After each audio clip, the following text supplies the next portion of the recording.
probably is leaning to the side. Yeah, it is. I just said screw it. We ain't used to this camera like that. What's going on YouTube? It's Kevin and MAKAEL. We are back with a new video. I'm sorry if y'all hear that fan in the background, but we need that fan right now. I really don't have a voice, but I'm going to get through this video. I hope you guys had a great weekend. Y'all know I had a good weekend. I always say I have a good weekend. And when I tell you I had the weekend of all weekends, I mean it. Like, it was just so much fun. This weekend, MAKAEL and I got a chance to hang with Tamar, Vince, Tawanda, Trina, Gabe. We was just having a good time. I don't even know what else to say about it, talk about it too much, but I couldn't say I had a great time. And I went to a straight club for the first time in my life. See, let me tell you what happened. See, I've never been to a straight club. I've never wanted to be in an environment where if I drink, I look at a straight dude and he get mad at me and shit like that. So I just avoid the situation by not put myself in that predicament. But, you know, we had went to this club first, all of us. We had went. Can I ask you a question? Is there a way you can turn that down or no? That's the lowest. Oh. Can you talk for me, please? Because no, I can't talk about your weekend because I don't know what you did. I feel so terrible. Why? I just don't want it to be loud in the video, being as though your voice is already strained. Yeah, I don't want them to strain to hear you. Yeah. So anyway, we first we met for dinner with Tamar. Mind you, it was raining. Okay, I mean it was raining cats and dogs in Philly on our way to Baltimore to meet them. We went to dinner. You know, we had dinner. You know, MAKAEL brought his friend. Tamar friends were there. Friend was there. That was my friend. It was my cousin. Oh, I thought she was your friend. No, I met her before. I had to meet her before. No, I don't think y'all ever met.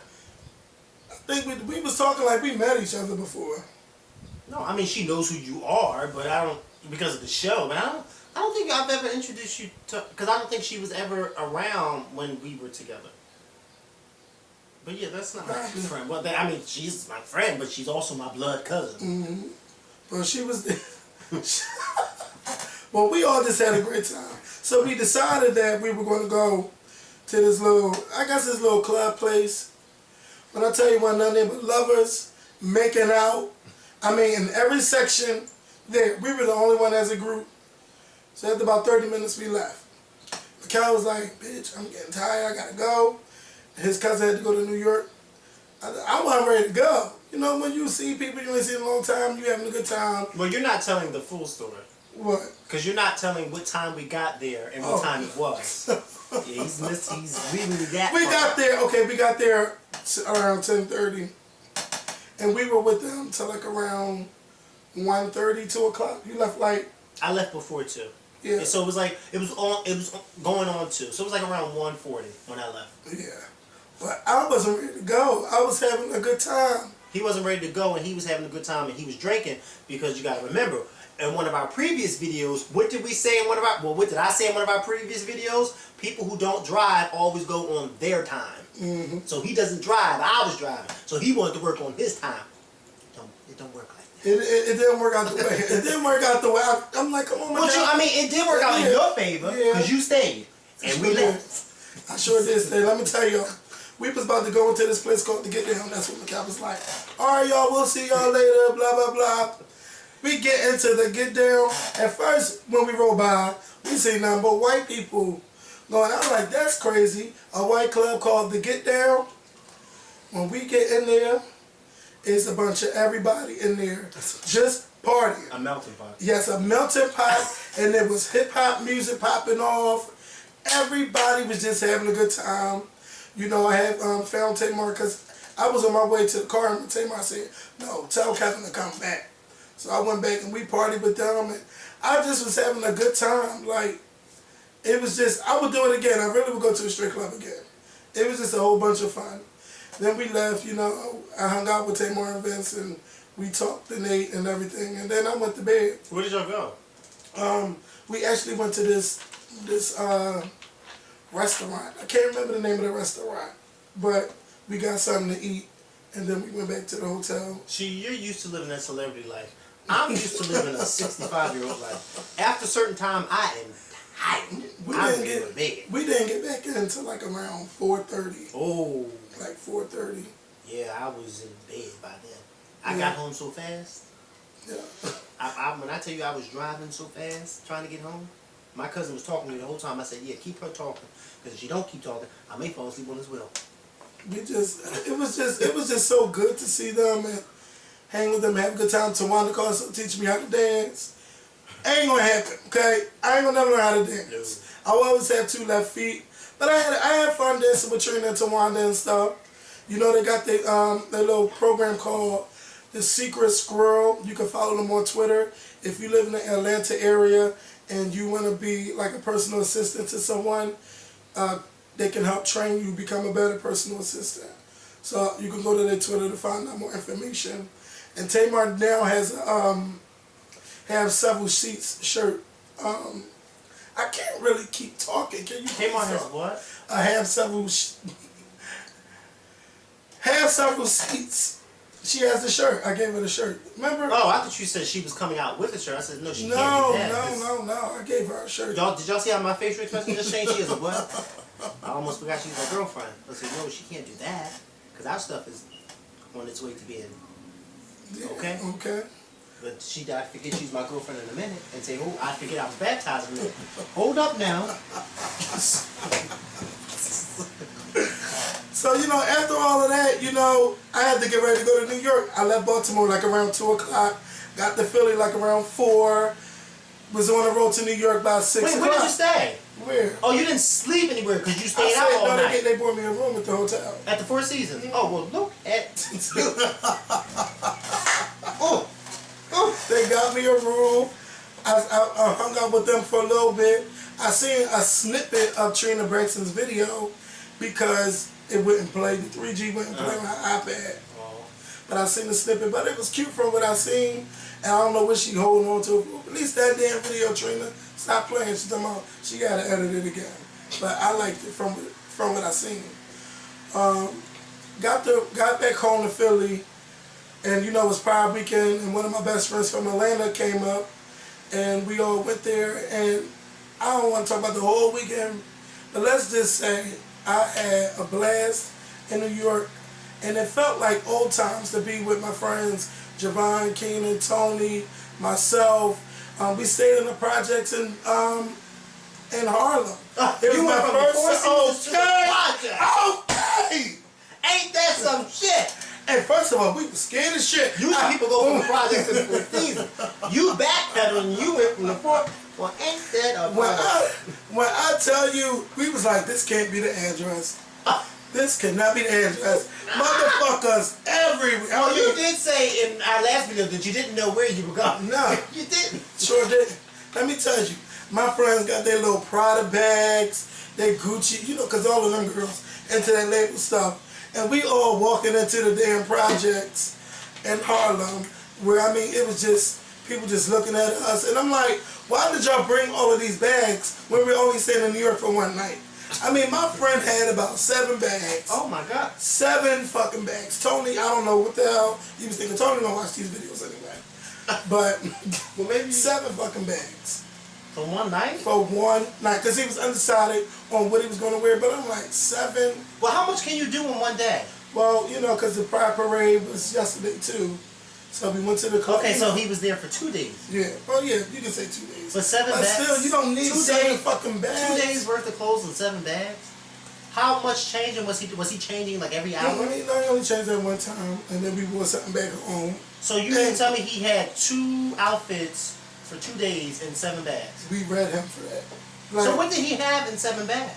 Just different clothes, different shirts and different pants and sneakers, and he don't know what he gonna wear with this, and his Bath and Body Works and all of that carrying on. So, you know, that's Tony. Then when you take a shower, she got to put on every different, not cologne, but Bath and Body Works fragrance. But when he comes out, he smells good. He always smells good. Well, I guess he would smell good if he got 7 bags worth of stuff. I would hope he would smell and look good. And then, you know, the guy said, Cornhouse we stayed at, he invited people over. So we just had a good time. Like, it really felt like the old times. Just to have everybody together, everybody reading each other on whatever. It just felt so good. So I enjoyed this weekend. Also, I went to the club. Once I got to the club, you already know I was somewhere else.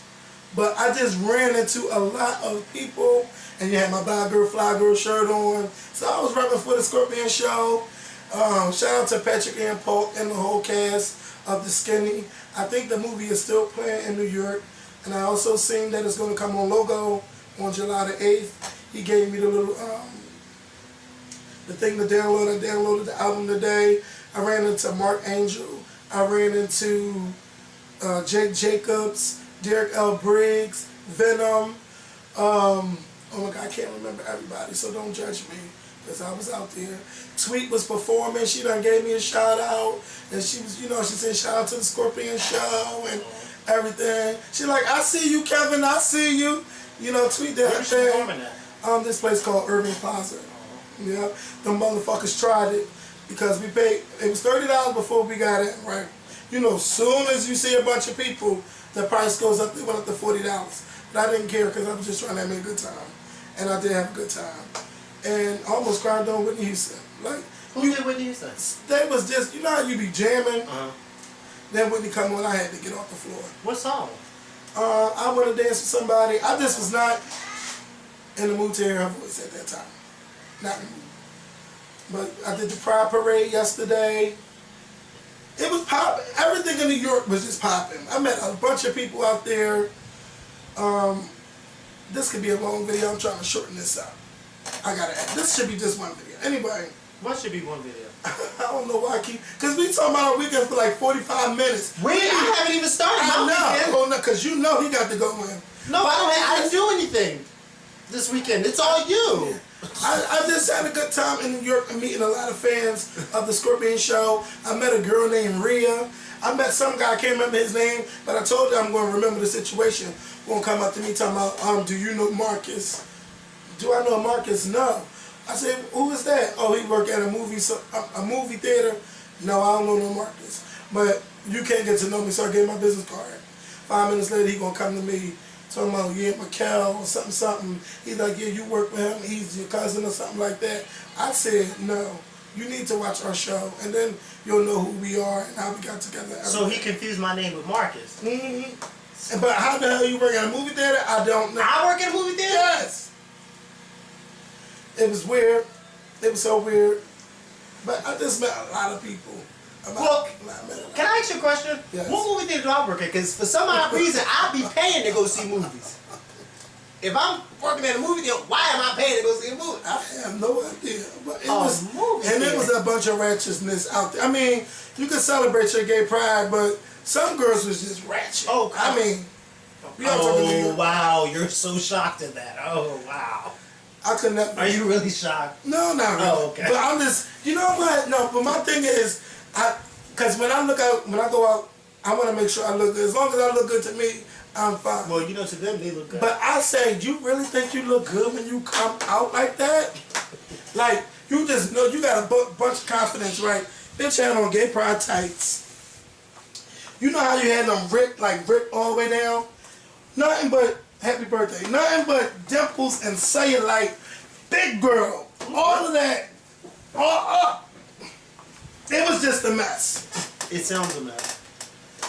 But I had a good time. Shout out to everybody. Thank y'all for coming up to me. It sounds like a dairy farm full of sports. It was 2 girls, mind you, 2 Puerto Rican girls, and I hope they don't watch the Scorpion show. But if you do, you look that mess. Then it was, you know, I feel bad for some of the older transgender women because technology is crazy now, but some of them just look like men. They still look like men in the face. So they haven't gotten their fault. The Jocelyn work done. No, they didn't get that new work. But everybody, I just want y'all to know I had a good time. Thank you to everyone that watched the Scorpion show, that was not afraid to say hello, took pictures, tweeted me, Instagrammed me. I had a good time. New York, I can't wait to come back. And don't forget, MAKAEL and I will be in Atlanta the weekend of July 13th through the 15th. But of course, I'll be there July 12th through the 17th. But if you see us, say hello.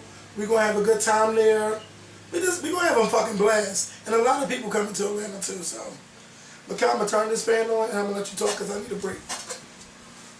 Well, is it that? I don't need the fan on. I need it on me. I'm not hot. I'm a hot bitch. I'm turning it on low. Yeah, turn that one on because it's less loud. Go ahead. Yeah, that's beautiful. Turn it towards me too. Oh, you didn't need the fan at first? I thought you were going to turn that one on. Oh, no. What you need is an air conditioner. I know. All that damn money you got, you put on a damn air conditioner. Don't worry about the air conditioner. Any whore. Go. Well,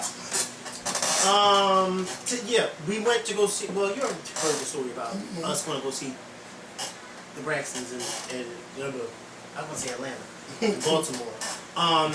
If you, of course, you guys saw at the beginning of this video, I got baptized yesterday on Sunday, and it was like, first of all, I want to say thank you to everybody and their grandmother who congratulated me. I think I probably got over, if I add up all the numbers, I probably got over like 1,500 people congratulating me on Twitter, Facebook, and Instagram.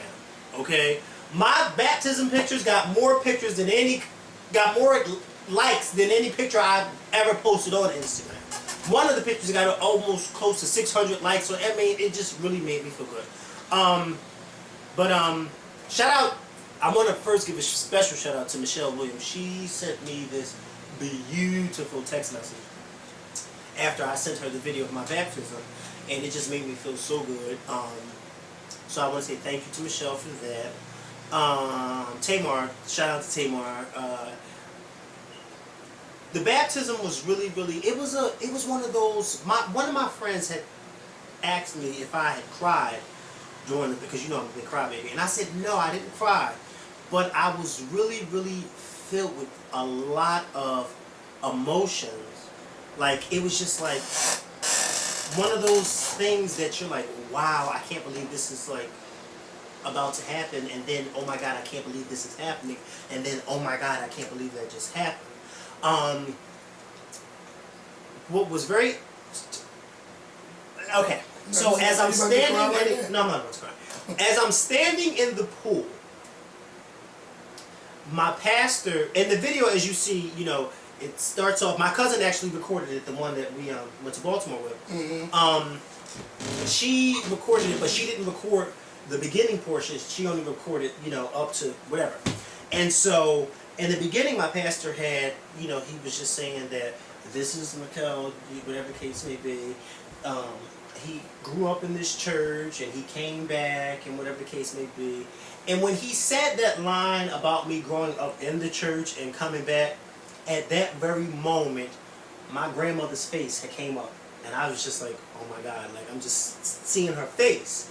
And then when he went to go take me back to baptize me, my eyes were open the whole time. And I just remembered everything went in slow motion, like literally in slow motion, to the point where once like the back of my head hit the water, my eyes were still open and I could literally see the water on both sides of my face just like literally coming over my body. And then as soon as it did it, I just remember my eyes just closing real peacefully and I just went under, and then he brought me, and I was just like saying to myself, oh my God. And in the video you can see that when he brought me up, it took me like a moment, and my pastor had came over close to me, and he was, you know, just to make sure I was all right, and I was just saying to myself like, thank you Jesus, and I just was like, oh my God, like it was just so much going in my head that it was just so amazing. Like, it was a really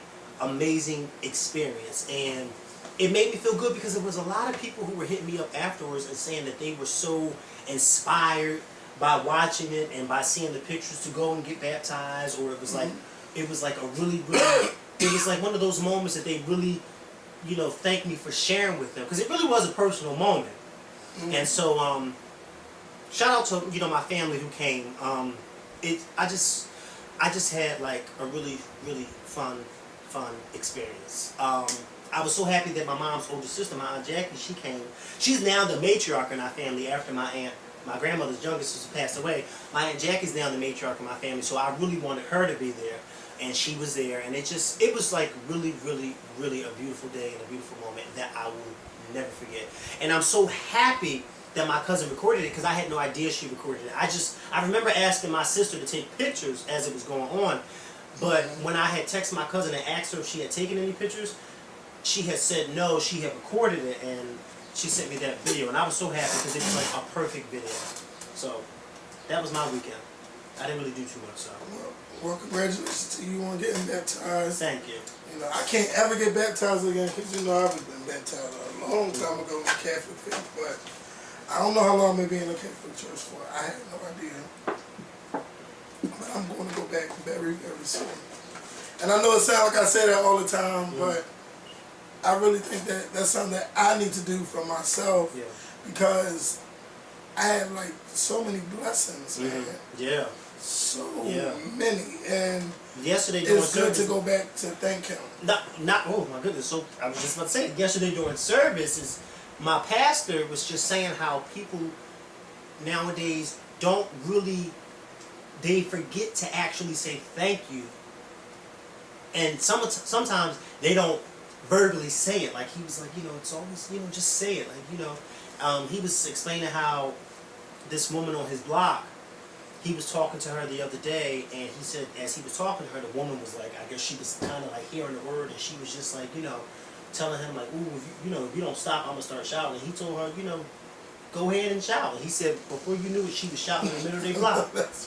I said, I know that's right. And he said after she was finished shouting, she said thank you to him, and he said, no, don't thank me, thank Jesus. I said, I know that's right.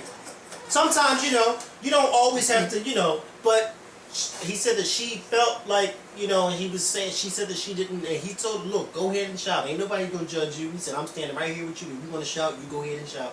And he said she started shouting on that corner. I said, I know that's right. Okay? But I really want to give a special shout out to my good girlfriend, Mother Rivers, at my church. I seen that picture. So if those of you that are not, I'm sure most of y'all are kind of familiar with Mother Rivers, but if you're not, Mother Rivers is one of the oldest attending members at my church. She comes to church every Sunday. She's 95 years old. We do have older members that are members of my church, but they don't come due to their age and health issues. But Mother Rivers is the oldest. She's 95, and she comes faithfully every Sunday. Now, yesterday, she was there also for the baptism. She was there dressed in her white and cream, and she was just telling me, she pulled me to the side, and she said, as long as I'm here every Sunday, I better look over and see you. I said, you will definitely see me every Sunday. So, during the portion of church, towards the end of the service, when the pastor calls out, if anybody wants to come and give their life to Christ and join the church, and if there's anybody out there, we all stand and wait for somebody to come.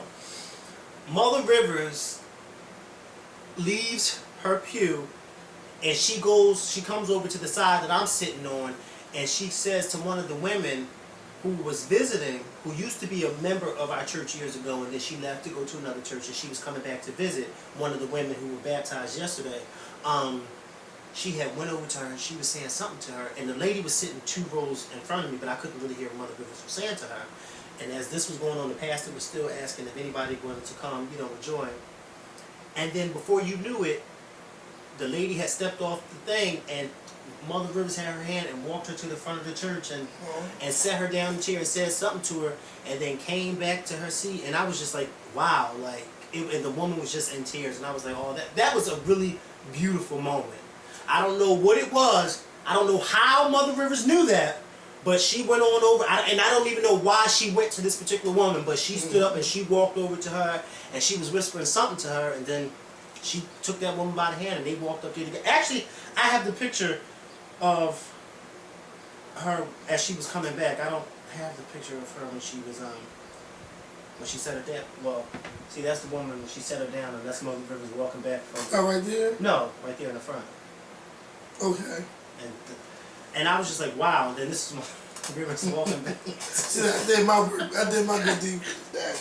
I was like, yeah. It's like, I just really was like, wow. And I had tears in my eyes. Oh my God. But yeah, I wanted to give a shout out to her because that was really beautiful. She probably seen something. She had to. And you know we had to take our pictures afterwards. That's my girlfriend. Who took that picture? I did because one of the deacons at my church clearly didn't know how to use an iPhone. You know, I'm baptized, so I can't go around. Yeah. Don't forget to be baptized. So I said, look, just give it to me, I'll do it. Okay.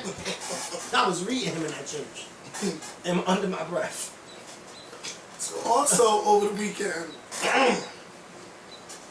Jerry's and I can't talk. Can you please talk? Jerry Sandusky was Why filmed. can't you talk? I don't know. I really don't know. I promise. You had I a wasn't, good time. I had a good time, but I wasn't yelling or screaming. I was just having fun. Yeah. Yesterday everything was fine. I woke up this morning. And you didn't have a voice. Didn't That's have a voice. probably because you were having such a good time over the weekend that it caught up to you. Child. Your voice is strange. Yes, I'm over it. But I didn't even know I couldn't talk until I went to order something from the store. And I was like, what the hell? Isn't it funny that you can have all that fun and not lose your voice, but as soon as you don't want to talk, Okay. your voice is gone. It makes you appreciate talking and doing the show a lot more. It sure does. Because when you don't have it, you be over it. It sure does. One of the deacons at my church is going blind, and I didn't realize he was going blind. Every time I would say something to him, I would always try to figure out why he wasn't looking at me. And then yesterday, it hit me that he's going blind. And he has partial eyesight, but his eyesight is really, I think probably by the end of this year, he's going to be completely blind. Yeah, I was saying. So it made me really appreciate the fact that I have my sight. Yeah. I just found out one of my old managers went blind from diabetes. Like, that's crazy. That is very crazy. We gotta take care of ourselves a whole lot more, y'all. That's just crazy. Like, I know she was losing her toes, but I did not know she was losing her vision too. So I feel so sad for her. But, You know, my great, and I have a picture of my great grandmother's grandmother. So this would be my grandmother's. you said your great grandmother's grandmother? Yes. So that's your great great great. Yeah, grandmother. my third great grandmother lived. My great grandmother's grandmother lived with them and my grandmother when they were little. And my aunt who passed last year had a picture, the only picture of her great grandmother, and she died from diabetes. Now, mind you, this was in the 1930s, and it was the only picture that they have of her. And she was an older woman, I think, like in her 60s or 70s, and she was sitting in a chair, but she actually only had one leg. You can't tell that she only had one leg, but my aunt was explaining to me that she too had diabetes, and they had to amputate one of her legs because something that happened with her toes or whatever the case may be. She had a corn on one of her toes. And in those days, you know, doctors and everything for black people was kind of scarce, and she tried to take the corn off by herself, and then the whole, you know, and then she caught diabetes, whatever the case may be, because her leg had to be amputated.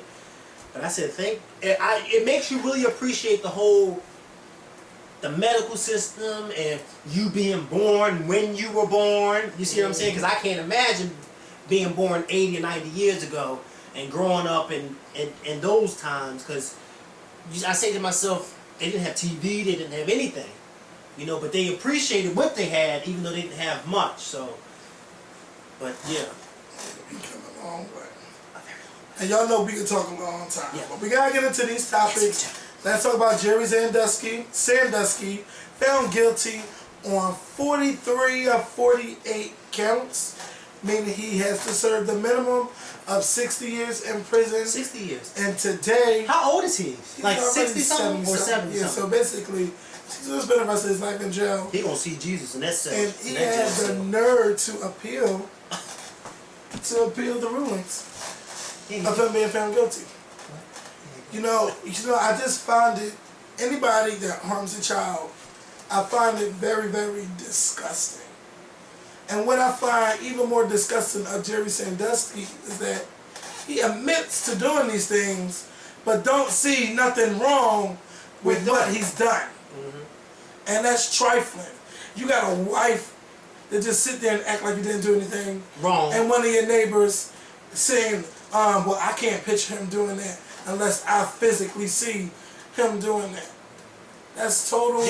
Jerry Sandusky must live on a block full of dingbats. That must be the ding instead of Wisteria Lane, dingbat lane. Everybody's a dingbat on that block. It's just a hot mess. That's a block I don't want to live on. I don't want my kids to grow up on a block like that.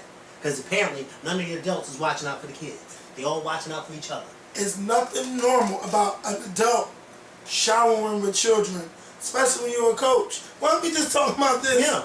Ain't no coach gonna be getting in the shower. And the neighbor had the nerves to say, "Oh well, you know he was a coach," and they do. No, they don't. In high school,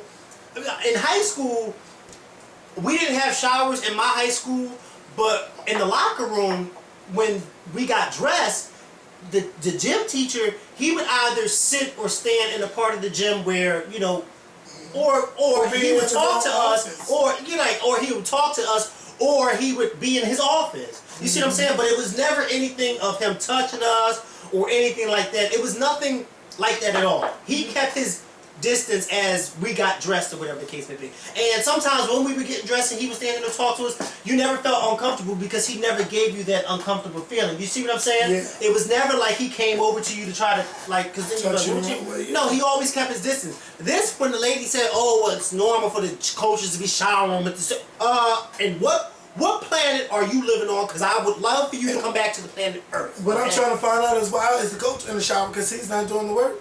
The players is out there doing the work. Okay. I don't know why he's even in the shower. Why is the coach in the shower? Why is he taking the shower? And I'm still mad that that guy, Mike McQuarrie, didn't say something to the police. And not only that, why is the coach trying to help the child shower? At 10 and 11, you mean tell me he don't know how to shower by himself? Come on.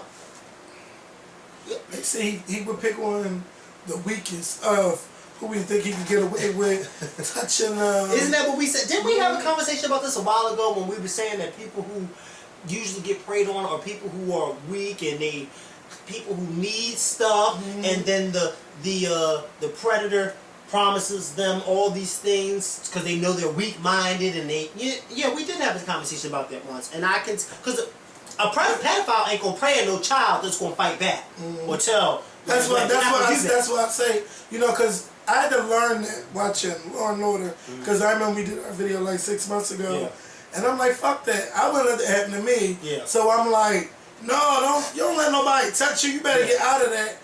It's easy though for me to say that. It's not as easy for victims. Yeah. And it's just so crazy that I happen to watch Law and Order, and they always slide the truth in those conversations that they have at the office or whatever.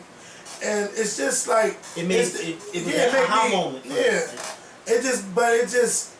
Anybody, to me, I just feel like you don't have to let nobody do that. And I'm like, if I had children or if I had nieces, you got to tell them, don't let nobody touch you. To me, I think you have to say the proper terms and the slangs for it. I believe you can't just say coochie and vagina. You got. I mean, you have to say like anything. Like, don't let them touch that. That's a no-no. And keep embedding that in them. You gotta embed it in them from a child so they can tell you if somebody ever touched them the wrong way. To me, you have to keep explaining this to you, explain this to them. Excuse me. But Jerry, like, you're a fucking monster. Like.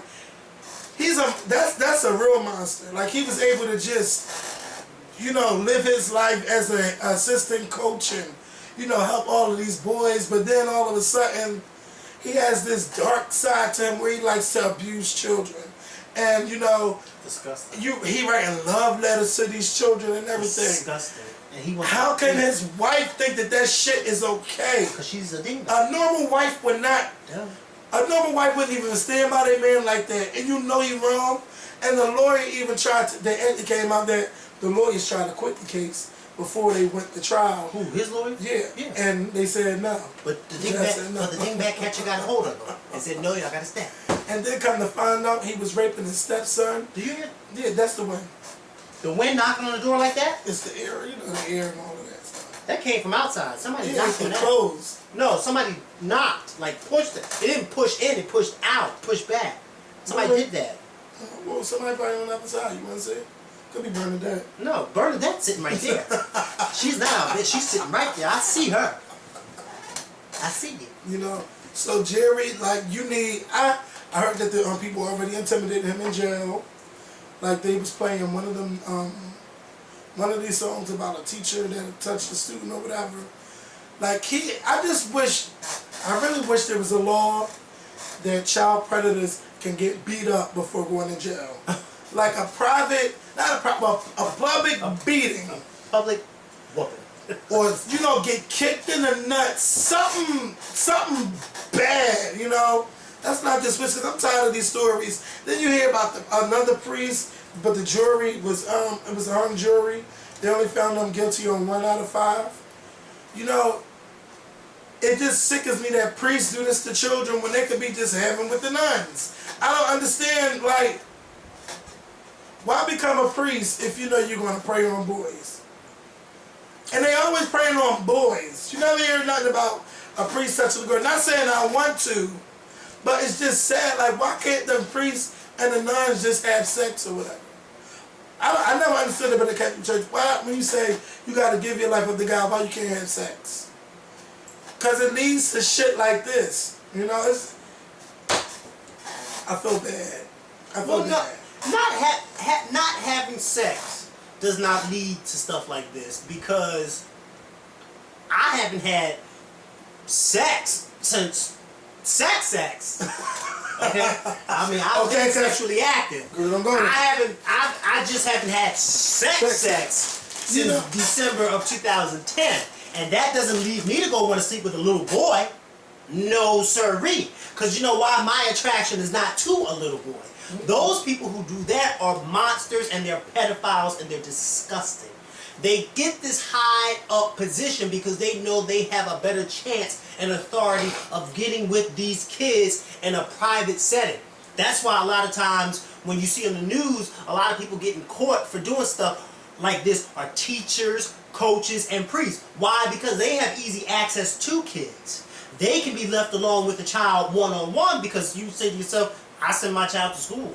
I'm not thinking about my child. You see what I'm saying? You're there to teach and to protect my child.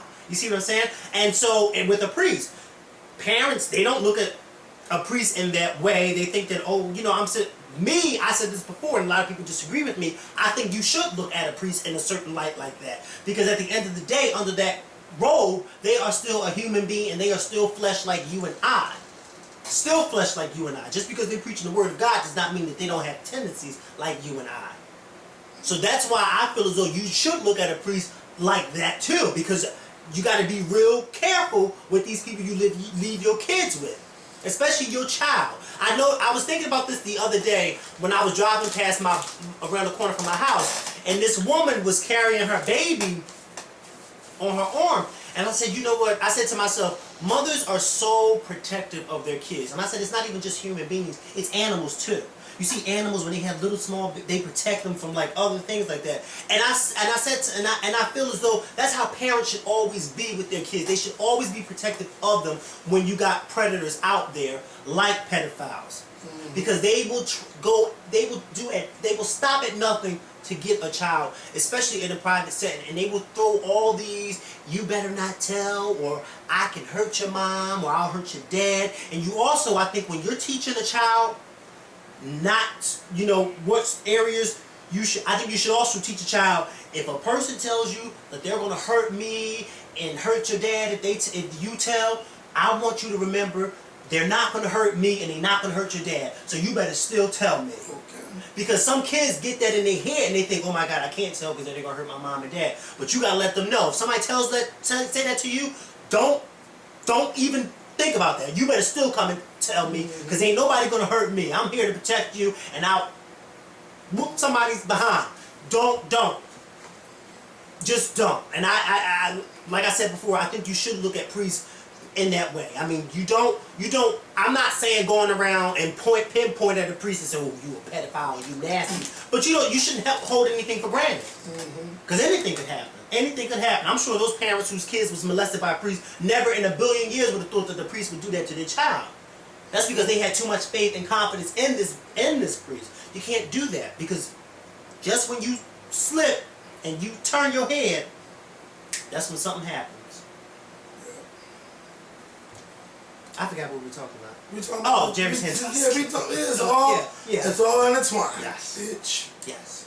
So, George Zimmerman has released, the police have released a tape of George giving his accounts of what happened the night he killed Trayvon Martin.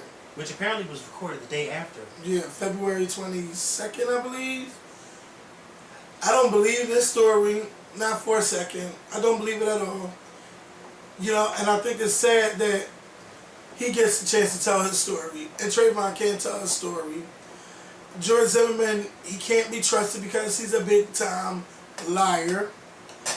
On that tape, once he said, on that tape, we listened to the 911 tapes, and they said, where do you want us to meet you at? He didn't say, meet me by my truck. He said on there, tell the cops to call me, and I'll let them know where I'm at when they get here. So even though they told him not to follow that boy, he still followed him anyway, and he acknowledged that the dispatcher told him not to follow that boy. When he also was on the 911 tapes, he said that the guy has to be about 17 years old, but then when he was at his bond hearing, he told Trayvon's parents he didn't have no idea how old he was, and he thought the guy was around his age. He thought Trayvon was around his age. Now we're finding out about his wife stealing the money and everything, lying about the money to the courts. Lying about how much money they received during PayPal, wasn't it? When they had they made $100 and supporters of him sending money, and he and his wife lied about how much money they actually received, and then they found out that they were lying through secret conversations that him and his wife were having. Yeah. I guess him and his wife were residents that got kicked off of Dingbat Lane because they got caught. They got caught. Everybody on Dingbat Lane. I can't with George Zimmerman anymore. I don't want nothing else to come out unless they letting us know when this trial was going on. And when this trial going, I'm gonna watch it every day. It seems like the trial is on TV every day. Yeah. Every time you turn around, there's something new coming on, and it's something new. It just seems like the whole trial is being played out on television. That when the actual trial comes about, it's like, well, what are they going to have to present? Because they keep presenting everything on TV every night. Well, the prosecutor they need to stop releasing the information and just keep it for the trial. The prosecutor said that they got some special information that they're not going to. They said the same thing before they released the whole pictures of him getting beat up. I mean, pictures of his. Look, I want them to stop releasing information because it's making the situation worse. Yeah. It's just making it worse. Just leave all that stuff for the trial. That's what they should do, because I'm tired of hearing about it. Not saying that I don't want justice for him. I do want justice for Trayvon Martin, but I don't want it in a way where you go to trial and you ain't got nothing to present. Mm-hmm. You see, because then what kind of trial is that? And you know the jurors didn't watch the news and everything. Yeah, like, come on. Like, there's nobody in America that probably don't know about Trayvon Martin and George Zimmerman. And if somebody tells me that they ain't hear about Trayvon Martin and George Zimmerman, guess where I'm going to ask them where they live at. You must live on Dingbat Lane, too. You must live on Dingbat Lane without a television. Remember that guy got stabbed because he didn't know Beyonce was married? Yeah. I'm going to tell you, he lived on Dingbat Lane, and the person who stabbed him lived on Dingbat Lane too. Oh, okay? My God. They both lived on. How you going to stab somebody because they ain't know that Beyonce was married? And then how you going to sit there and say you didn't know Beyonce was married? And then somebody has to say he didn't know who she was married to.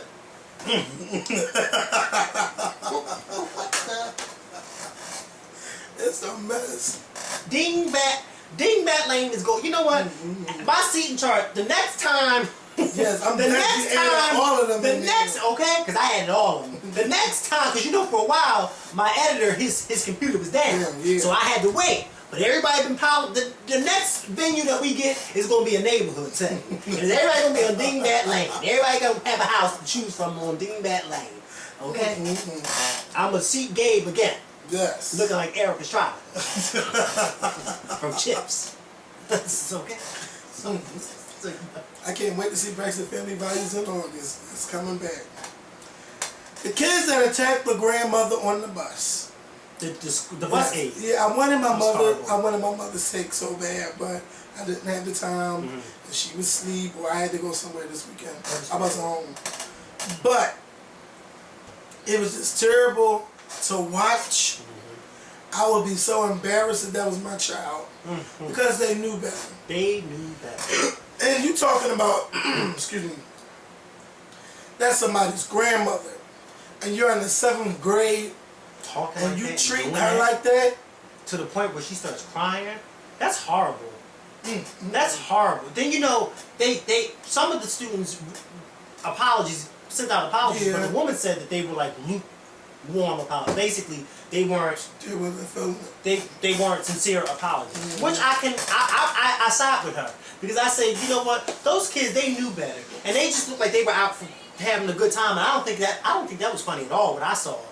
I couldn't even watch the whole video. I kept fast forwarding. I didn't even watch the whole video. Like I wanted to get on that bus and fuck them up. You know how Medea fucked them up on that bus? That's how I wanted. That's what they I wanted to do. And then the boy taking the book and then hitting her and messing with her arm flat. Oh my god. Oh. I did see one of the guys on Inside Edition. He was very remorseful.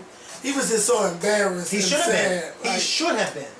Like this is why I said you got to fuck these kids up and kick them in line. We don't do that no more because now it's child abuse. It's child abuse to get your child in line.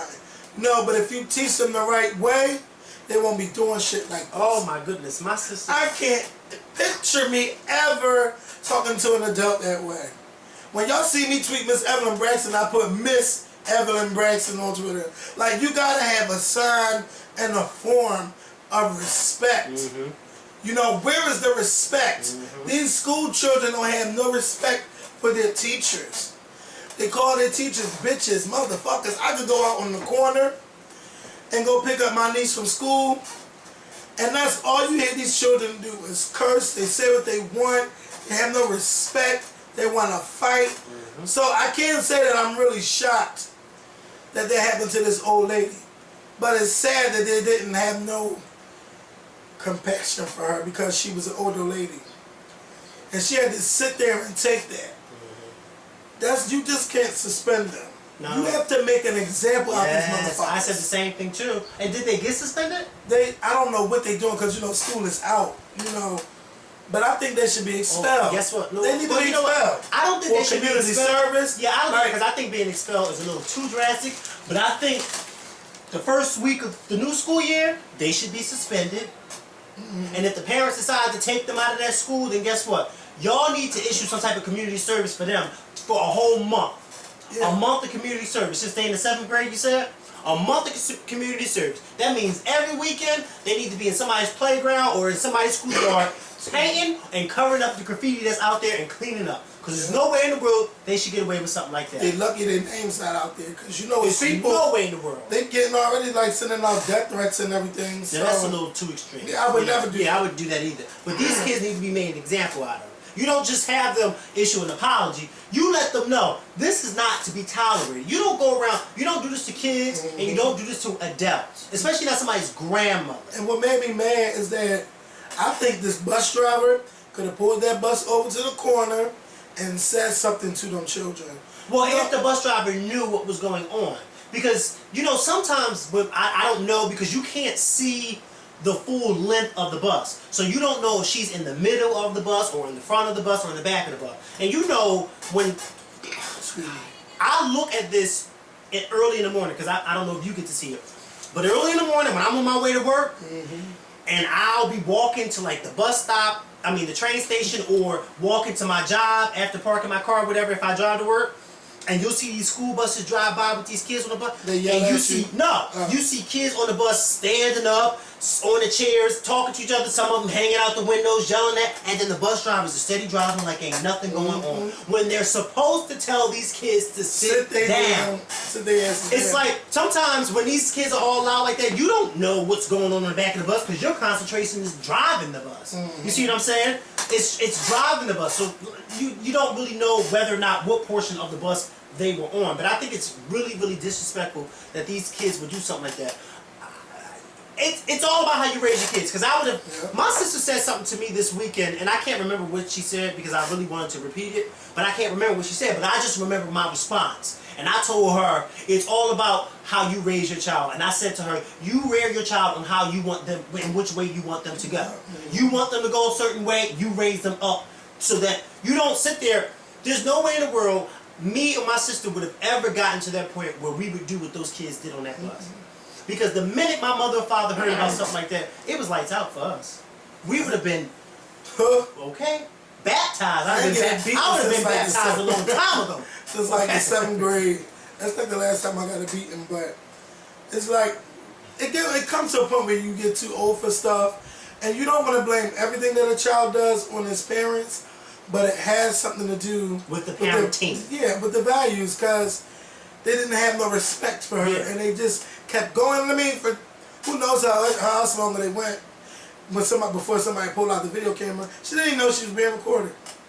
She didn't even know that. Now, let me just say this. I don't want to say that parents whose kids who do things like this, that their parents don't raise them the right way, or don't give them, or don't tell them, or tell them not to be respectful. Because I'm sure their parents tell them to be respectful. I don't think anybody's parents is out there telling them, oh, you be disrespectful.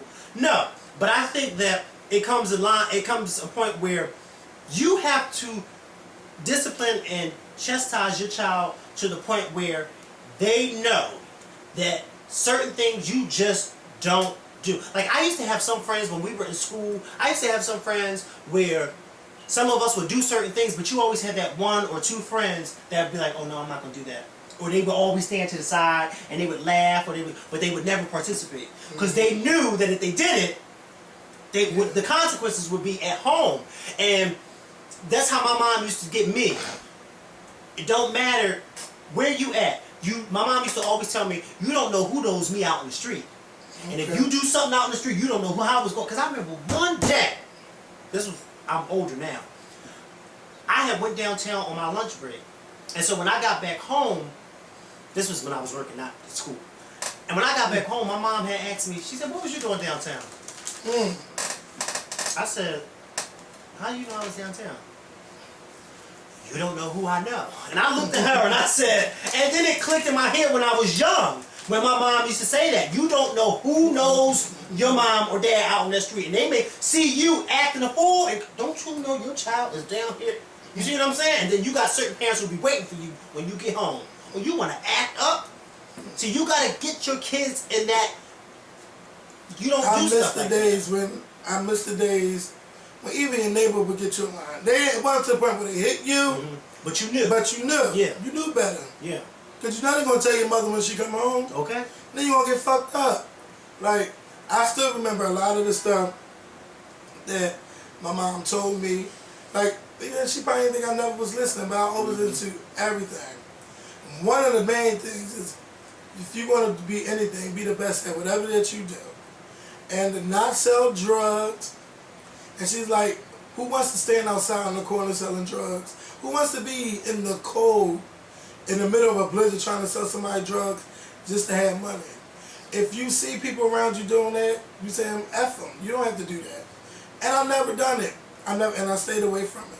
So I got friends that's dead or in jail, or I just never heard from again. But that's not the way I want my life to be. First of all, I fear the cops. I ain't got time for nobody putting no fucking... Can't even think of the word. If it's outside, if it's outside the bedroom, you don't want them on. I've never had them on. I don't want to. You know how many shows you did say you like that domination. Yeah, but I don't know.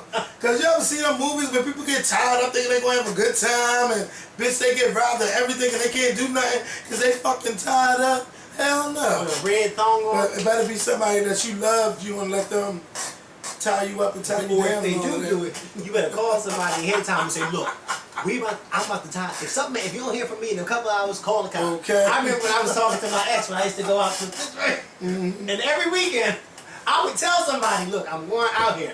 I'll never forget the first weekend I went out there. I told Amber and I told my sister, I said, this is my first time going to see it. And I might be a little crazy. So if you don't hear from me in a few hours, You better call the cops and tell somebody, come the hell out here. And you can ask Amber. I told her. And every time I would go up there, Amber would always call me. Are you all right? Yeah, I'm fine now, girl. Because you know not the best. But that's how you got to be. You got to let somebody know. Look, we about to have sex. We about to be handcuffed. If you don't hear from me in a few hours, come over here. Have you ever been handcuffed? No, I ain't never been no handcuffed. I don't. You know what? Stuff like that scares me. Being in the elevator too long scares me. Getting in the cab scares me.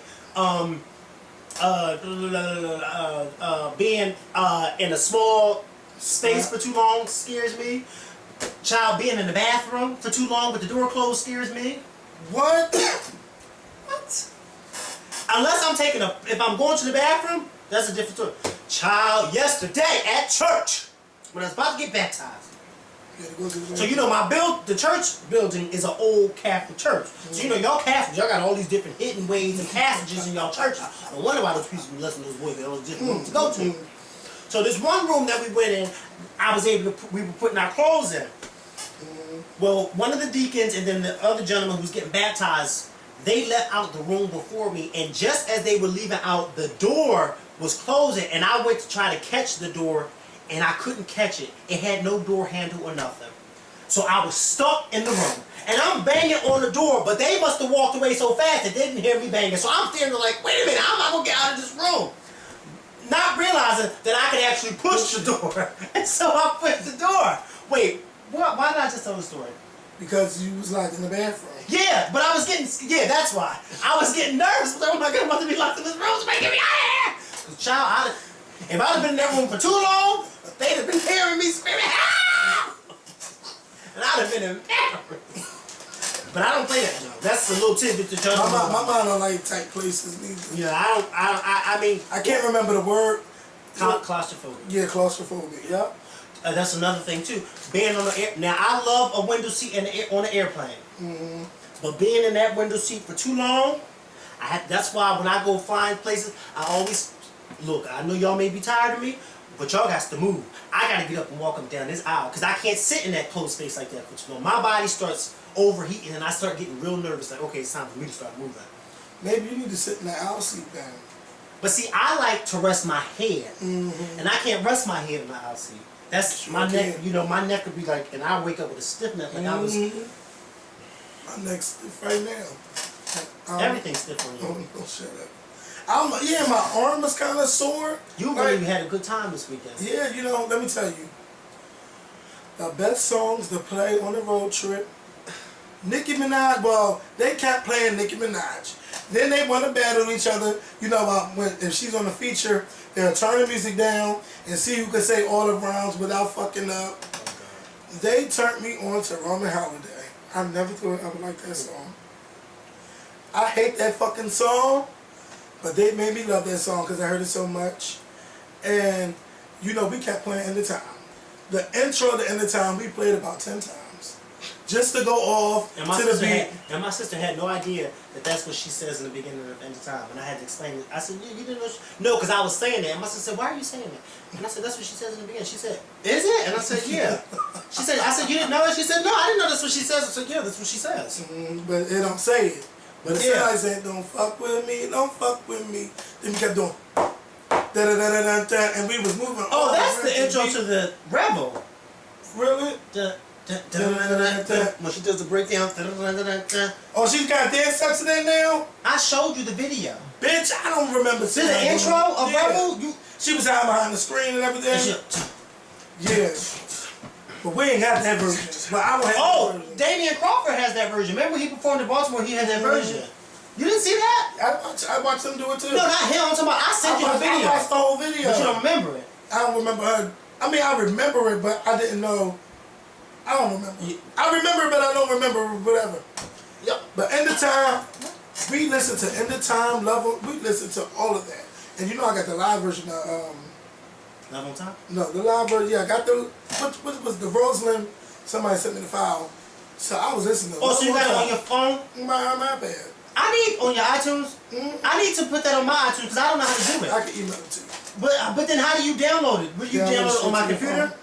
Yeah, you can download it from your computer or you can download it to your phone. Well, you have to show me how to do a download to my phone. Because I've been... No, you got to connect your phone to the computer. Yeah, but then what do I do after... Well, you'll tell me after we record. You know I'm computer illiterate. I really am. I don't know. I don't. What? I don't know. But that road trip was amazing. And shout out to the Scorpion show. Let me ask you a question. Yeah. So, because I keep going back to this, because it's playing in my head. So if he had 7 bags, I wonder what he had to pay to put all those bags on the plane. No. Not my friend that came. It was one of our friends that lived here already. They had 7 bags. You live where? Like in Mount Airy. Oh, so y'all drove. Yeah, he flew into Philly and then we drove to New York. He flew into Philly from where? Listen. My friend that had the 7 bags lives in Philly. Oh, okay. So he just, I don't know why he took 7 bags. So he didn't have to worry about a plane because y'all just drove. Yeah. Or y'all quit the bus. He drove. Whose car? His car. No wonder why he had 7 bags. 'Cause he had all that room. So did y'all have room for y'all bags? I only brought my book bag. Put my clothes in my book bag. I'm from the old school. You are? No, you from the hood. Ain't no old school. That's the hood. I already know I'm gonna be there one day, bitch. I don't need all them bags, but my soap, my colognes, and everything, and keep it moving. Remember that day when you went to New York and he had no clean drawers? When, bitch? When we were in, and you had to buy them when we were out there. I do that. I do that a lot. Yeah. But don't say that. No, but don't say that. No, I don't mean it like that. No, I don't mean no. I don't mean you didn't have any clean drawers like you were wearing the same drawers. If I didn't bring enough. I meant that when we went up there, you had to buy them because you forgot to bring underwear. And I remember I kept saying, how do you forget to bring underwear? This girl just tried. Did you just fart? No, I didn't. Maybe somebody farted in that hallway, or maybe. Richard, you in that bathroom? Yeah. Oh my God! What's that doing? Oh my God! You don't smell it? Yes, I do.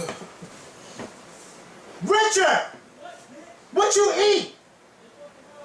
No, you ate that food your grandma made.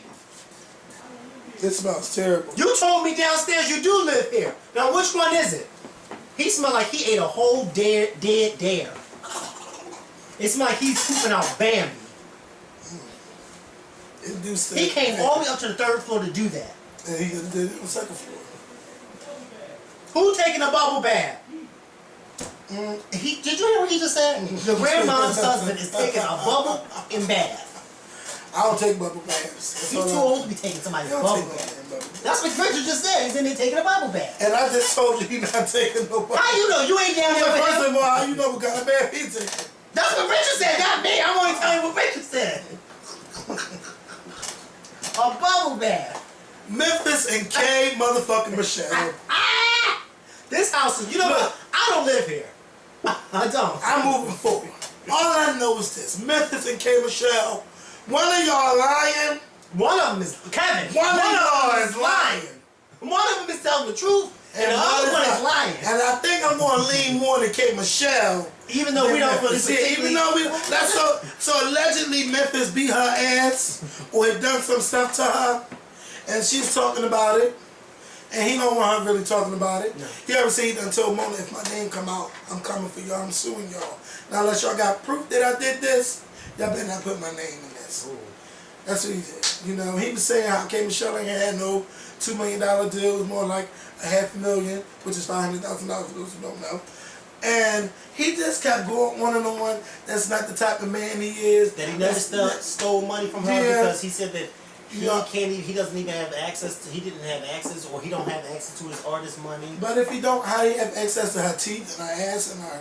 Well, apparently he said he paid for that from his money. Well, she must have been doing something real good for him to take care of her like that. What was his girlfriend? But he didn't really claim her like that. He was just acting like he was just, you know, like she was just some girl or something. Something happened. Well, first of all, the interview, what was that interview you listened to? That was T.T. Torres. Memphitz did an interview with T.T. Torres today. Yeah. And he was just explaining the whole alleged allegations about him beating on K.Michelle and stealing money from her. I listened to the interview with Kevin. To me, it sounds like Memphitz is lying. It just, his story just seemed like, to me, when I was walking down the steps going to the store, I said to myself, it sounds like while he's on that phone with her, he's making everything up as he goes along. Mm-hmm. And, you know, you said something about, you know, he should just come out and tell the truth and be a man. I said, he ain't going to come out and tell the truth because look what they did to Chris Brown. they are still hounding Chris Brown over that Rihanna situation. And yes, Memphis is not as big as Chris Brown, but just look at it like this. Memphis is trying to become somebody. And somebody who's trying to become somebody is not going to let you know that he is a woman beater. Because then that's going to be the dark cloud over him for the rest of his career. Well, he can forget it. He can forget it, because look at the dark cloud is still over Chris Brown. Chris Brown yeah, don't nobody really know. But see, that's the thing. Memphis is trying to be known, and how can you want a positive image when you're known as a woman beater? But you know what? You could be labeled as a woman beater, but it's a lot of people out there, especially the rappers, that have been selling drugs, been tearing up people's families, selling them people them drugs, and they still have a successful career and they move on. If he be a man about what he did, there's a possibility that he could blossom and grow when people say, you know what, I'm wrong for doing that to a woman, or I shouldn't do that. He don't know who he can help telling his truth. But selling drugs and beating a woman are two different things. Yeah, they are two different things, but nobody is winning. And you got people, nobody's not, but you got people out here who are adamantly against that, and they will stop at nothing at ending your career because they know that you're a woman beater. Chris Brown is so talented that it's unbelievable, but people out here don't care. They want you to remember that he. Those are haters. Yeah, but see, that's my point. Memphis is not even established yet. Somebody like him, he's trying to get. I agree with you. He should come out and be a man, but do I think he's going to do it? No, because he does not want that problem. We are never going to be able to forget about what Chris Brown did to him, because you got people like Miranda Lambert and all these other people that are going to constantly remind us that he did that to Rihanna. Memphis does not want that on him, because he knows that if he comes out and says, I apologize, I'm sorry, I never meant for this to happen, people ain't going to look at that apology. They're going to look at the fact you beat that woman, and then you went out there and lied and said you didn't beat her, and now you coming out and saying you sorry. They ain't going to care about his apology. They're going to look at him as a woman beater. And I don't want nothing to do with him. Look at all those endorsements Chris Brown done lost because of that. Look, I don't want you to read this out loud. I'm not going to read it out loud. I just want you to look at that. Look at what? Where am I starting from?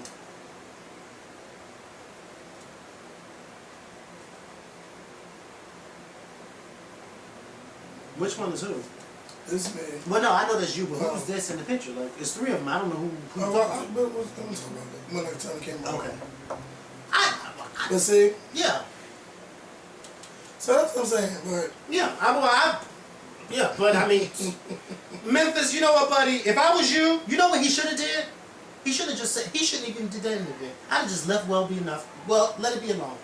You know, they kept saying, what's they say, hurt dogs. A hit dog will holler. Okay. You know, because when you he didn't even have to acknowledge it at all. Isn't that what I just said? That is what I just said. Oh, okay. That's what I just said. That's what I just said. No, you don't listen. No, but see, you know what? Because look, K.Michelle never mentioned his name. Even though people may have said, okay, that's who she's talking about, but she never mentioned his name. Not on the show anyway. She only mentions his name when him and her were going back and forth with that whole spar on Twitter, and then she got on that radio interview and mentioned his name. See, had he not even said anything about it on Twitter or on Facebook or nothing, we to this day would have probably still been assuming that it was him. And she would have never said his name because she knows she can't. But see, he dug that ditch for himself by getting on Twitter and saying, oh, but you ain't say that I bought this, and you ain't telling me I bought that, and I made you. He should have left that be it. First of all, Memphis, you are a married man with a family now. Why are you going back and forth with your ex-girlfriend or your ex-client or your ex-hoe or whoever she is to you on Twitter?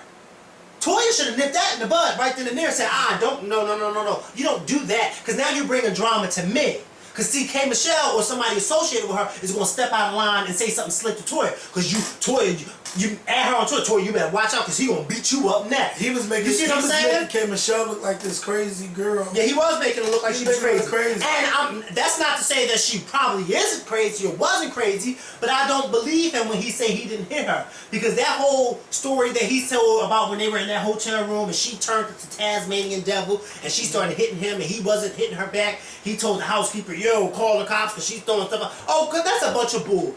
First of all, he said he went in that room. Nobody is that kind. First of all, he went in that room and he was mad because she messed up, whatever it was she messed up. So he went in there and probably went off on her, and she probably went off on him, and then she probably swung, and then he smacked her, or he smacked, or she swung, or whatever the case may be. Somebody swung, but I'm sure both of them swung.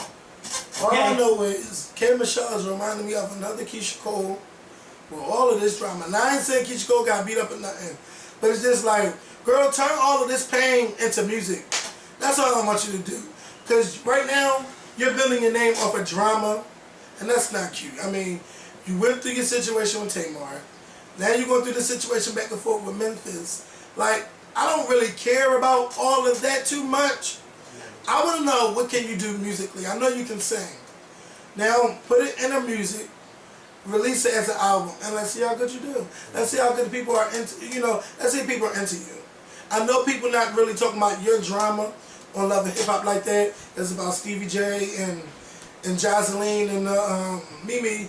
But, I know you got your music out. Just keep putting your music out. Stop focusing on the drama. Let it go. Like, stop telling everybody. I mean, it's not saying stop telling everybody what you went through. Mm-hmm. Just say it one good time, because I done went back and seen you've been talking about this for years. It's almost 2013. I can find files dating back to 2010 about you going back and forth with Memphitz. Leave this shit alone, because you're looking like a woman scorned. Put it in music. Yeah, you're looking like a woman scorned, and that's not cool. So, do your thing, but come on. I don't want to talk about you just about, oh, she got drama with Tamar, and she said this about her, and she's arguing with this. You're not even worried about music anymore. Now you're worried about these stupid dramas and stuff. And like I said, Memphitz should have never responded back, because now he's looking stupid. Mm-hmm. Now he's looking stupid, and now I'm looking at him like, you know what? You don't even sound like you telling the truth. You sound like you really beat her behind. You do, and he should have just kept his mouth shut and just focused on his match. He just celebrated a 1-year anniversary with his wife. Why are you focused on what K.Michelle is saying? Especially if she didn't even say your name on the show. You got on Twitter a hit dog, and I had to explain what that meant to Tamar. She had no idea what that meant. I said, Tamar, you from the innocent? You from Baltimore? You know what that meant? But she didn't know what that meant, so I had to explain it to her. But a hit dog will holler Memphitz, because she didn't say your name on the show. I didn't know who she. Mind you, I had no idea who she was even talking about until Twitter. Who is this Miss? I saw it on Twitter, and they said, "Yeah, Memphitz." And I said, "Well, I don't know what she's talking about. I don't know. I don't know what she's talking about." So then, people like me who don't know you and Memphitz's problems, I was just as confused as the rest. But everybody else seemed to have known. Memphitz should have just kept his mouth shut and just kept on enjoying his Parisian parlay or whatever with his wife over in Paris, okay? And I'm surprised Toya don't have a lot more to say. I haven't really checked her tweets neither, but I'm glad she doesn't, because now it's going to drag her into the situation. Yeah. And that's what you don't need. You don't need, first of all, you don't need a 3-ring circus with 2 clowns, okay? Because first of all, Toya was not there. You see what I'm saying? Toya only knows what Memphitz is telling her. So she does not really, truly know. Unless, she only knows what he's telling her. So, Toya should not even be involved in that. She should put a muzzle on her husband and say, look, enough is enough. You shouldn't have even went back and forth with her, but now that you have, let it be the end of it. Don't say no more to her, because you know she's going to say something else about it. Don't say nothing else to her. Don't respond back to it on Twitter or Facebook. Just leave it alone. Because now your focus should be on me and building a family with me, not on your past relationship or your past client, K.Michelle. I mean, I think it should be like that. Well, we'll be about your Love and Hip Hop, and that comes on in an hour. I want to give a shout out. Damn, we got one more thing. I want to give a shout out to Latasha Scott of Escape. She put out a new song today with Wale, and it's called Complicated. I'm just so glad that, people from the past are starting to come back out, putting out that good-ass music. I don't think she need Wale on it, but I mean, he ain't messed the song up. But I'm just glad she's doing her thing, and I've always felt she was the voice of Escape anyway. So I'm happy she's out there. Make sure y'all check out the song Complicated. When I find the link, I'm going to put it inside the more info box, so y'all can check it out. Another thing, Cedric and Niecy Nash has a show that comes on TV Land on Wednesdays at 10 o'clock. I hope it's on Wednesdays. I think it's Wednesdays, and it's called The Soul Man. It's really good. It's a good sitcom. It's about a preacher. I mean, he was like what you call him, an R&B singer, turned to a preacher, and now he got a wife and family, and he's taking over the church or whatever.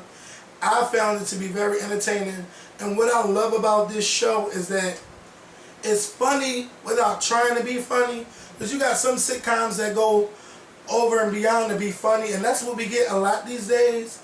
But this is just pure comedy. So if y'all want something new to watch, you know, like a sitcom and not a reality show, Niecy Nash and Cedric is a show to watch, and it's called The Soul Man. Wednesdays, 10 p.m. on TV Land. That sounds like something that could have also been a drama too. Like they could have turned that show into a drama. Yeah, like I loved it. Like when I watched it, I just was laughing. Like, and I mean, I don't laugh at stuff like, but I was laughing, and the jokes piggybacks off of stuff that, oh my God, just watch it. Y'all will love it, and their chemistry is off the chain. Niecy Nash and Cedric. Remember we saw Niecy Nash at that restaurant in LA? And Cheesecake Factory. Isn't that funny, because at the time her and Tamar had never even met each other, because remember they didn't know each other, and then they wound up doing something together recently. Isn't that something? That's Hollywood. That's Hollywood. Okay, so this is gonna be our last topic, subject. Well, same thing. Willow Smith getting her tongue pierced. She's 11 years old. She's getting her tongue pierced. She does a lot for an 11-year-old. I mean, I understand how parents have money and everything, and well, apparently it's fake. Really? Elle DeBarge's daughter, the young lady who's in the picture with her, Instagrammed the picture saying that it's fake. That the stuff is not, they were just having fun and it's not real, it's fake. She let that be known on her Instagram that it's not real, it's fake. Mm-hmm. So, but my thing with this is, me, whether it's real or it's fake, I think it's still inappropriate for an 11 or 12-year-old to walk around with a fake ring right here and then a fake tongue thing right there. I just think it's not appropriate. And then for them both to have their tongues out, you know, it's the whole associate. I mean, not saying that you doing that, you having a tongue ring means that you give oral sex, but I just think that certain things, it's okay to let your kids be young and free and have all this freedom, but certain things you gotta reel them on in and say, look, you can't have too much freedom because I'm still the adult and you are still the child. And certain things kids just don't do. And that right there is not childlike. That's more of something that somebody our age would do. Yeah. You see what I'm saying? Whether it's real or fake, something, if me and you were to do something like that, then I can say, okay, well, they're grown. They can do what they want because they're grown. They ain't got nobody to answer to. They ain't got no parents that they got to go home and answer to. Willow Smith and Elle DeBarge's daughter, they're not grown. They're 11 and 12. And 11 and 12-year-olds, whether it's fake or not, should not be having a fake ball in their mouth like a tongue ring and then a fake little chin ring right here. You know, you shouldn't do stuff like that. You know, Willow Smith has been, to me, she has a little bit too much freedom. But then again, that's not my child. Yeah. You see what I'm saying? So there's but so much that I can say because that's not my child. And one thing you don't do is tell a parent how to raise their child. That's just one thing you don't do. But me, from the outside looking in, I think she got just a little tad bit too much freedom, if you ask me. Because nowhere in the world I want to wake up one day and see my 11-year-old on some blog site with her tongue sticking out her mouth with a tongue ring on it. She's 11 years old. I don't care if it's fake. It's not appropriate. It's not especially because it's Will Smith and Jada, and it's just making you. And they come out as this model family, you know. That is no model family. It makes me think, who the fuck is flying the plane in the Smith household? Okay. Who does that? Who's answering the door when the doorbell's being rang? Is it Jada or is it Willow? Okay? When I ring that doorbell, who's answering? Did you say Jaden or Willow? I said Jada or Willow. Oh. What you call him Willow for? I said, who's answering the door? Jada, the mother, or Willow, the child? Oh, I thought you something called Willow. No. Because those kids got a little bit too much freedom for me. And then the older son said, like, he don't even deal with them. Then you got his mother on Hollywood Exes, but we'll talk about that when that show ends. Well, let's talk about that. When the show ends. No, let's talk about that. I watched them on Wendy Williams this morning. Waking my black ass up out of my sleep. I I didn't see You know, it. What did they say? girl, that is just ghetto hot messes. And she associates with... Wait, see, the Will Smith girl wasn't on. Oh, she wasn't on there. Okay. But R. Kelly, ex-wife, oh my God, girl, she is. First of all, I didn't know he was married before. Nobody knew she was married. I thought he was just with Aaliyah. Yeah. Well, I thought... And she didn't bring that up. New stuff. I thought that was the only person he was married to. Okay? Because you can't tell me they weren't married. She said she had a little bit too much freedom too. Oh, don't do it. God bless her soul. Don't do it for them girls come at you. I'm just saying, if anytime you marry R. Kelly at whatever age she was, 16. that's a little bit too much freedom to me. Thank God Missy and Timberlake came to the thing and rescued that girl. Thank God. Thank God. Okay, because R. Kelly was taking her down a road of destruction. He was taking her down, literally. Okay. Still don't talk about it no more. I mean, well, I don't see nothing wrong with a little bump in the line. I just tried it. But she didn't talk about it no more. Excuse me, that's what I meant to say. But I don't never hear him talk about it like that neither. Who, R. Kelly? Yeah. And he ain't going to. Wait, his ex-wife or Aaliyah? Aaliyah. He ain't going to. What grown man is going to sit there and say, yeah, I was messing around with this 16-year-old? That ain't hot. And then he had the nerve to lie and say that wasn't him in that sex tape when I saw that sex tape with my own eyes. That was the hottest thing popping like a kangaroo back in the day. Okay? That came out when I was in 10th grade. Okay? I don't even remember what grade I was. I remember. I was in. You know how I remember? Because this boy bought it and he bought it into school and I said, let me hold it so I can take it home. I never knew it was on DVD, but I did know that back in the day, you could download, what is it? Not LimeWire. It was like Cosmo. Oh no, it wasn't on DVD when that came out. That was on VHS. Oh, I didn't even know it was on tape. Yes, in 2002, DVDs I was wasn't looking at it like on that. the internet. No, on a file sharing site. You must have saw that way after. Oh wait, the internet was popping in 2002. Yeah, it was. Yeah, no, but I saw it on VHS because at that time DVDs wasn't popping like that. Not in 2002, because that's when that tape came out. No. Can you believe 10 years ago? Yeah, we had the internet. I remember we had the internet in 1999. We had dial-up, and it was a hot ass mess because people always try to call through and get a business signal. I'm old. I'm telling my age. Let's keep it moving. That's all through 2002 too. Yeah. Yeah. They still had the dial up in that. But then we got DSL like 2002. DSL was a little bit faster. Well, and you could talk on the phone and be on the internet at the same time. Well, I think we still had dial up around 2002. And how I remember that because the following year in 2003 was when Beyonce's. No, never mind. I'm thinking of 2006. Never mind. But yeah, we still had dial-up in 2002 because I remember come home from school and we'd get on the computer and then my mom would be trying to call home and she can't call home. Then when she get home, she cusses us out. Why was y'all on that computer? You get on that computer when I get in the house because I'm trying to call home and I can't get in touch with nobody. Then it would be so bad where some people will call, it could knock you off the internet. Oh, it would, and it should take. See, at that time I could appreciate when stuff to download. How about when they used to send you the free DVDs, the free AOL and the serial box? AOL 2.0, 3.0, 4.0. Now it don't even matter. AOL probably don't even exist no more as an internet company because now you just got Verizon or DS or Child, if that globe wasn't spinning, that internet wasn't working. Okay, when you saw that globe spinning, that's when you knew the internet was on. When that looking at us like, when that globe stopped spinning, when the world stopped turning, that's when you knew that internet was down. I think it was Netscape and Internet Explorer. Those were the only two browsers that came out, and it was like a star going across the sky to let you know that it was searching. Wow. Yeah. Those, and you know what's so funny because I think back then you never would have thought that it would be this easy like it is now. You never would have thought that. The internet is like that, but believe it or not, some people really still don't have the internet. No, they don't. But which I think is now should be as common as having a flat screen TV. Nobody should have a fatback TV. Nobody should have that. Nobody should still have a VCR. Well, unless you're old. Yeah, you know. If you're old, yeah, if you're old. But when we get old, I don't know what new type of modern technology they can make to make us feel bad that we don't know how to use it. Because we know how to use it a lot. Look at. Speak. Look. Look who's calling. Yes, I forgot where we left off. Did you send Tweet a shirt? No, she bought. She got a shirt. I posted. No, you weren't supposed to get. No.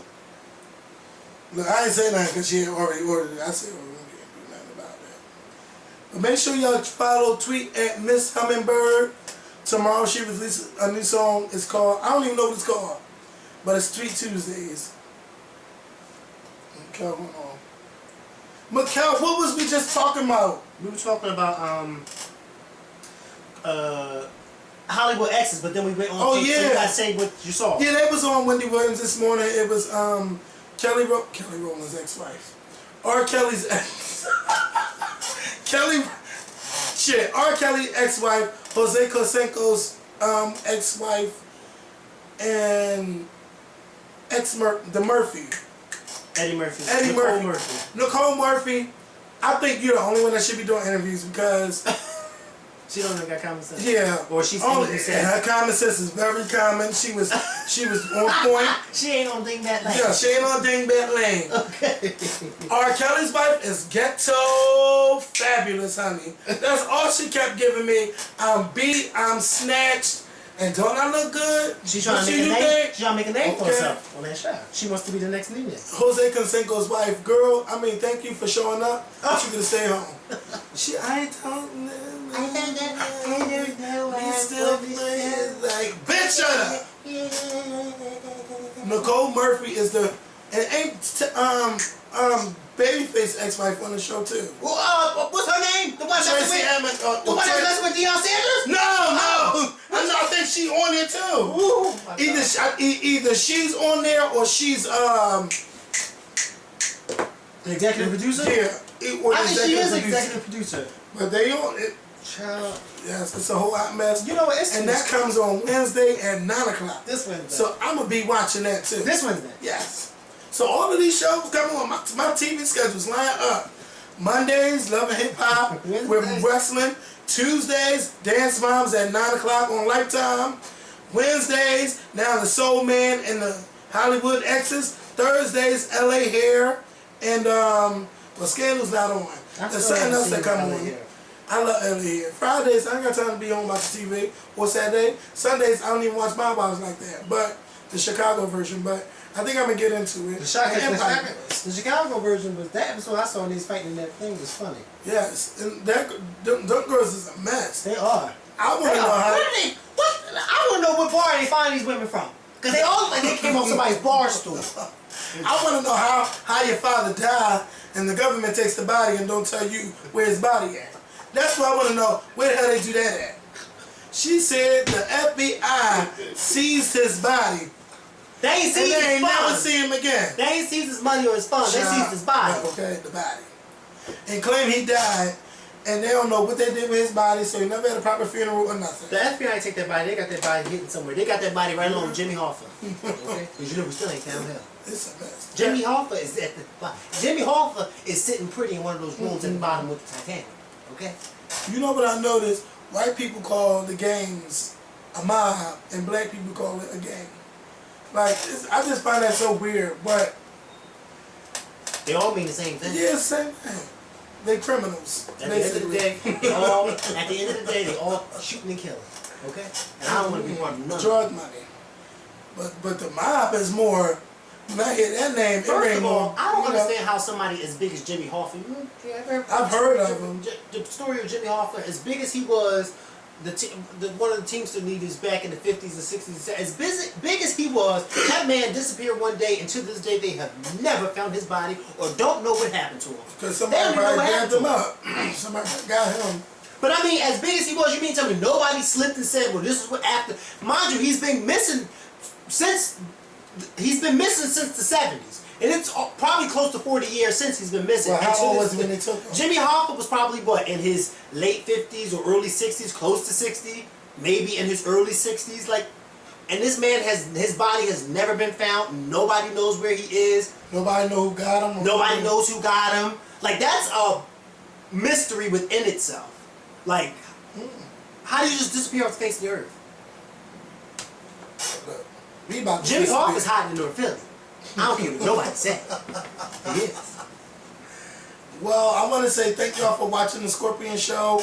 We will be back later this week to discuss the Basketball Wives. I mean, not Basketball Wives. Love and Hip Hop and the Hollywood Ex-Wives. Hopefully, I pray that Hollywood Ex-Wives is not about no bad stuff. Like no fist fighting drama, but No, I don't something think where they're trying to empower themselves. I hope it's like that. I think it's going to be drama, but I don't think it's going to be that fist fighting drama. Yeah. I think it'll definitely be drama, but hopefully it's more positive. Positive. So thank y'all for watching. Yes. We'll holler at y'all later this week. Disappeared in 1975, declared legally dead. I gotta find out what year he was declared legally dead. And he was 62 when he disappeared. Oh, he's dead. He's not alive now. Hell, well, I mean, he could be, because, well, he'd be 99 years old if he was still living. He was declared legally dead in 1982. They don't know whatever happened to him. It just baffles me. Jack Nicholson played Jimmy Hoffa in a movie that came out in the 90s, and he was actually nominated for an Oscar for that movie. Well, how did they explain his death? I mean, Well, he didn't. They couldn't explain it. He just disappeared. like we about to. All right.